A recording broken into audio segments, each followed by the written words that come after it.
Buenos días. Vamos a exponer principios generales de la Ley Federal del Trabajo, presentado por Estrada Martínez Aramirna y Pacheco López Valeriano Abraham.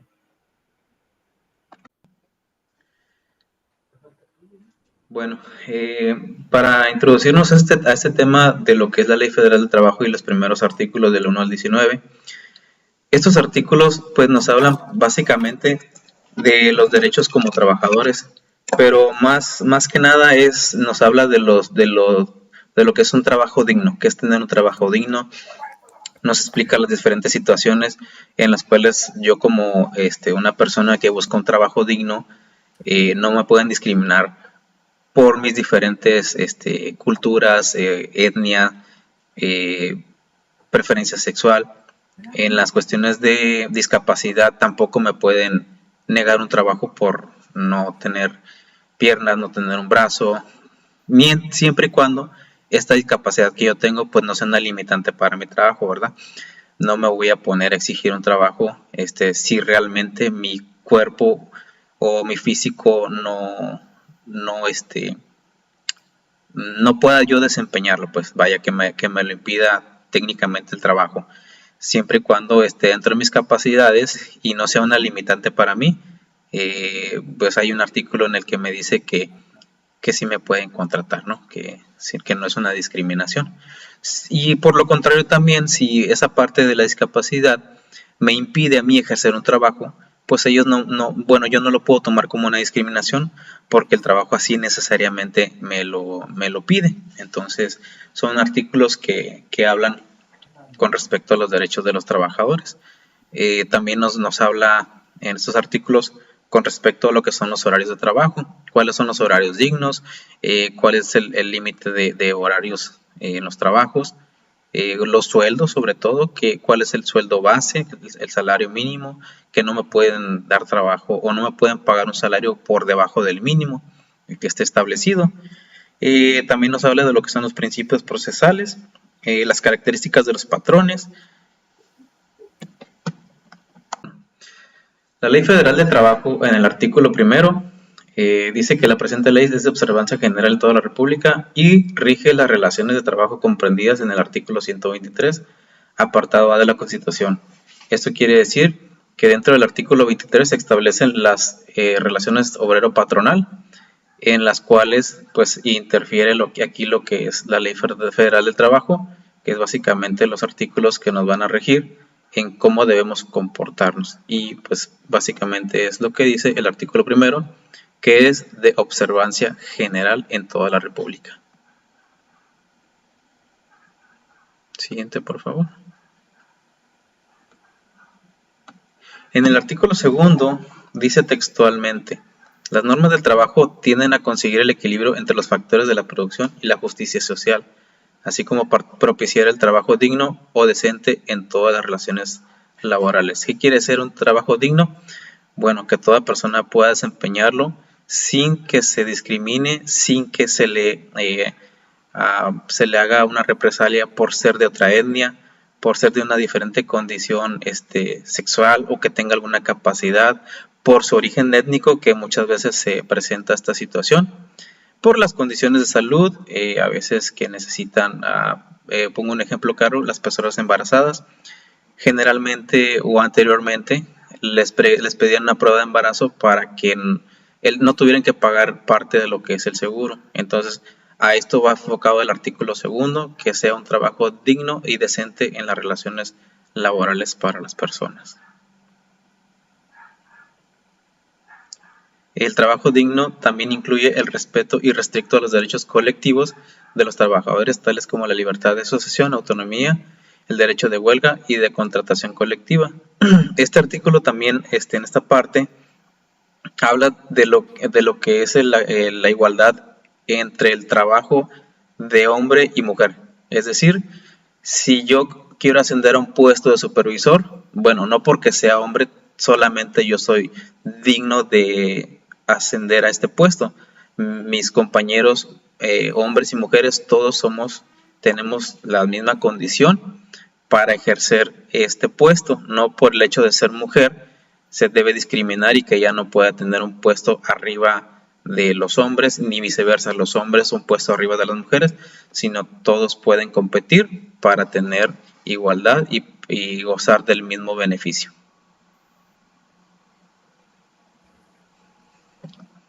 En el artículo 3 dice que el trabajo es un derecho y un deber social. No es artículo de comercio ni exige respeto para las libertades y dignidad de quien lo presta, así como el reconocimiento a las diferencias entre hombre y mujer para obtener su igualdad ante la ley. Debe efectuarse en condiciones que aseguren la vida digna y la salud para las y los trabajadores y sus familiares dependientes. No podrán establecer condiciones ni impliquen discriminación entre los trabajadores por motivo de origen étnico o nacional, género, edad, discapacidad, condición social, condiciones de salud, religión, condición migratoria, opciones, preferencias sexuales, estado civil o cualquier otro que atente contra la dignidad humana. No se consideran discriminatorias las distinciones, exclusiones o preferencias que se sustentan a las calificaciones particulares que exija una labor determinada. Artículo 4. No se podrá impedir el trabajo a ninguna persona ni que se dedique a la profesión, industria o comercio que le acomode. Siendo lícitos, el ejercicio de estos derechos solo podrá vedarse por resoluciones de la autoridad competente cuando se ataquen los derechos a terceros o se ofendan los de la sociedad. Este artículo se refiere cuando una persona se ausenta por problemas legales o por alguna enfermedad o por cuestiones de fuerza mayor, se podrá solamente reincorporar. No tienen por qué negarle el derecho a ser integrado de nuevamente a sus labores. Y cuando están en una huelga, que están en todo su derecho, cuando termina la huelga, se vuelve a incorporar nuevamente a hacer sus labores.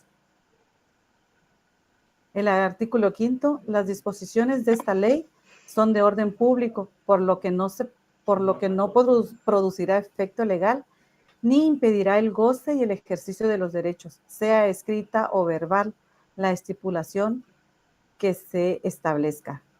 Esto se refiere a los trabajadores adolescentes o a los que son menores de edad. También nos habla de que es una jornada mayor que le permita la ley. Por ley, pues que son de 8 a 9 horas. En todos estos casos se entenderá que rige la ley o las normas supletorias en lugar de las cláusulas nulas. En el artículo 6 dice: las leyes respectivas y los tratados celebrados y aprobados en los términos del artículo 133 de la Constitución serán aplicables a las relaciones de trabajo en todo lo que beneficien al trabajador a partir de la fecha de la vigencia. Es decir, en cuanto yo firmo mi contrato laboral con el patrón, desde la fecha en que yo firmo, tengo derecho a todos los artículos aplicables dentro de la Constitución en mi relación de trabajo con el patrón. En el artículo 7 dice: en toda empresa o establecimiento el patrón deberá emplear un 90% de trabajadores mexicanos. Esto quiere decir que pues el patrón ocupa, o por decirlo así, darle trabajo se podría decir, a los mexicanos, y habla de un 90% en donde la mayoría debe ser trabajadores mexicanos, por lo menos, dice la ley. Solamente aquí hace como una pequeña exclusión, que en la categoría de técnicos y profesionales, cuando el técnico o el profesional no sea un trabajador mexicano, es donde puede emplear temporalmente a trabajadores extranjeros, siempre y cuando que no exceda el 10% de la especialidad. Es decir, si para los ingenieros ocupó, no sé, unos 15 ingenieros, no pudo tener más del 10%, que vendrían siendo 2 ingenieros extranjeros. Tendría que tener solamente uno y los demás mexicanos para poder cumplir con este artículo. Pero dice que este artículo no es aplicable para lo dispuesto a los directores, administradores y gerentes. Solamente hace hincapié en técnicos y profesionales. Artículo octavo. Trabajador es la persona física que presta a otra, física o moral, un trabajo personal subordinado. Para los efectos de esta disposición se entiende por trabajo toda actividad humana, intelectual o material, independientemente del grado de preparación técnica requerida por cada profesión u oficio. Es decir, desde el trabajo más básico al más complicado se entiende por trabajo. O persona que desempeña el trabajo sería el trabajador. En el artículo 9 dice la categoría de trabajador de confianza depende de la naturaleza de las funciones desempeñadas y no de la designación que se dé al puesto. Son funciones de confianza las de dirección, inspección, vigilancia y fiscalización, cuando tengan carácter general, y las que se relacionen con trabajos personales del patrón dentro de la empresa o establecimiento. Ok, en el artículo 10 dice que el patrón es la persona física o moral que utiliza los servicios de uno o varios trabajadores. Es la persona que está encargada, ya sea un supervisor o un jefe de línea si está trabajando en una empresa. Esta persona es quien desempeña el papel de patrón o de encargado o jefe. En el artículo 11 dice que al mando o al frente, en representación del patrón, puede ser pues los administradores, gerentes o en algunos casos pues directores. Y en el artículo 12 nos dice, hay empresas que se dedican al contrato y al reclutamiento de personas para diferentes empresas.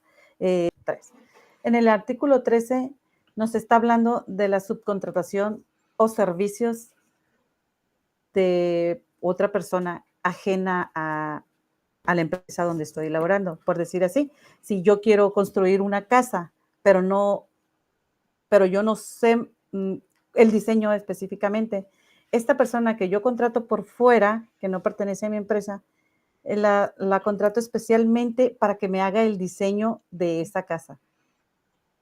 Siempre y cuando esta persona esté inscrito al registro del padrón público. El artículo 14 va de la mano con el artículo 13, a diferencia de que aquí la persona que yo contrato se hace un contrato formal mediante un contrato escrito donde me especifique los trabajadores o un número aproximado de trabajadores que van a participar en dicha obra. Artículo 15. Las personas físicas o morales que proporcionen los servicios de subcontratación deberá contar con un registro ante la Secretaría del Trabajo y Previsión Social. Para obtener el registro deberán acreditar o estar al corriente con sus obligaciones fiscales y de seguridad social. Este artículo nos está mencionando sobre el artículo 13, una vez contratada a la persona que me va a ayudar, esta persona debe de estar al corriente con sus obligaciones fiscales. En la Secretaría del Trabajo y Previsión Social negará o cancelará cualquier tiempo el registro de aquella persona física o moral que no cumplan con dichos requisitos vistos por esta ley. En el artículo 16 dice que para los efectos de la norma de trabajo se entiende por empresa la unidad económica de producción o bienes o servicios, y por establecimiento pues la unidad o lugar que puede ser una sucursal o una agencia semejante que es parte integral y contribuye a la realización de los fines de la empresa. En el artículo 17 dice que a falta de la exposición expresa en la Constitución de esa ley o en sus reglamentos, en los tratados que se refiere al artículo 6, el artículo 6 se refiere a la cuestión de los beneficios que tiene el empleado una vez que asume su cargo. Dice que se tomarán en consideración sus disposiciones que regulen casos semejantes, principios generales que deriven de dichos ordenamientos, principios generales del derecho, los principios generales de justicia social y que derivan del artículo 123 de la Constitución, la jurisprudencia, la costumbre y la equidad. En el artículo 18 dice que la interpretación de las normas de trabajo se tomarán en consideración sus finalidades señaladas en el artículo 2 y 3. Y en caso de duda va a prevalecer la interpretación más favorable al trabajador, siempre cuidando los beneficios de él. El artículo 19 menciona que todos los actos y actuaciones que se relacionen con la aplicación de las normas de trabajo no van a causar impuesto alguno sobre el empleado. Artículo 685. El proceso del derecho del trabajador se rige bajo los principios de inmediación, inmediatez, continuidad, celebridad, veracidad, concentración, economía y sencillez procesal. Asimismo, será público, gratuito, predominante, oral y conciliatorio. Este artículo nos dice, si yo como trabajadora tengo algún problema legal con la empresa, tengo todo el derecho a poner una demanda para que se haga una investigación basándose a los artículos de la Ley Federal del Trabajo. Como trabajadora me corresponde y el juez tiene la obligación y deberá atender mi demanda con la mayor transparencia posible. Este artículo 685 bis dice que tengo todo el derecho a que me represente un licenciado en Derecho, un abogado titulado con cédula profesional. En caso de que mi abogado no me esté ayudando o veo que no me da resultados, tengo el derecho, y aparte tengo 3 días para poder pedir uno en caso de que yo no pueda pagarlo. Puedo pedir uno a la Procuraduría de la Defensa para que éste me asigne a un abogado de oficio. Artículo 685 ter dice que quedan exceptuadas de agotar la instancia conciliatoria. Se refiere a, por decirlo así, si yo tengo un problema laboral o tengo un problema con la empresa, ellos demandan, no procede si es por alguna orientación sexual, por religión o por alguna condición social, por hostigamiento sexual, si es problema de guarderías, que por lo regular siempre las mujeres es el problema que tenemos, porque a veces no tenemos dónde dejar a los hijos. Si yo no cumplo con una labor por mi horario laboral y ellos quieren demandarme, no va a proceder. Como conclusión, debemos entender y conocer cada uno de estos artículos que mencionamos para así tener bases y fundamentos. También debemos aplicarlos a nuestra vida laboral, como patrón o ya sea como empleado, y hacer valer nuestros derechos. También cada artículo nos dice específicamente nuestras obligaciones, propósitos y los derechos que tenemos. Tenemos derecho al IMSS, a un trabajo digno, tenemos derecho al respeto, a la no discriminación, tenemos derecho a un sueldo remunerado. Al estar elaborando, debemos de acatar las reglas y normas de nuestro jefe inmediato, manteniendo un respeto por ambas partes. No debemos permitir un despido injustificado, ni esclavitud de trabajo bajo ninguna circunstancia. Tampoco tienen el derecho de obligarnos a un trabajo forzado. Y recordemos que las leyes nos amparan y debemos hacer valer nuestros derechos como empleados.